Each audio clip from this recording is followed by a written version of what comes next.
السلام علیکم، world Urdu news کے ساتھ میں ہوں آغاز سابق عباس۔ کوٹلی آزاد کشمیر سے جمشید عالم کی خصوصی رپورٹ کے مطابق ضلع کوٹلی آندھی طوفان ہواؤں کی زد میں تقریباً 10 افراد زخمی، درجنوں مکانوں اور دکانوں کو نقصان پہنچا۔ کھوٹہ شوکت بھاٹیہ کے گائے کے قریب کھڑی کار آندھی اور طوفان کی وجہ سے گرنے والی دیواریں مکمل تباہ۔ راج محل دندلی محنت کاشم کا مکان بھی آندھی کی لپیٹ میں آ گیا۔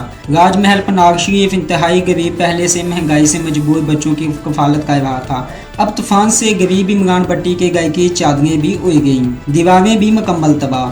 نکیال شدید آندھی طوفان کے باعث ملک منیر موہرہ منجا والوں کے مکان کی چھت اڑ گئی۔ کوٹلی سٹی نیشنل بینک اور دیگر عمارتوں پر لگے سائن بورڈز بھی اکھڑ گئے۔ راحت فارمیسی ہسپتال گلی کے شیشے مکمل ٹوٹ گئے۔ سہنسا ریسٹ ہاؤس کے قریب میں لائن کا پول ٹوٹ گیا۔ مختلف مقامات سے بجلی کے مین کھمبوں کی تاریں ٹوٹ چکی ہیں۔ ضلع بائی کی انتظامیہ بجلی بحال کرنے میں مصروف عمل ہے۔ حکومت وقت مخیب حضرات سے تباہ شدہ مکانات کی بحالی کے لیے فوری اقدامات کرنے کی اپیل۔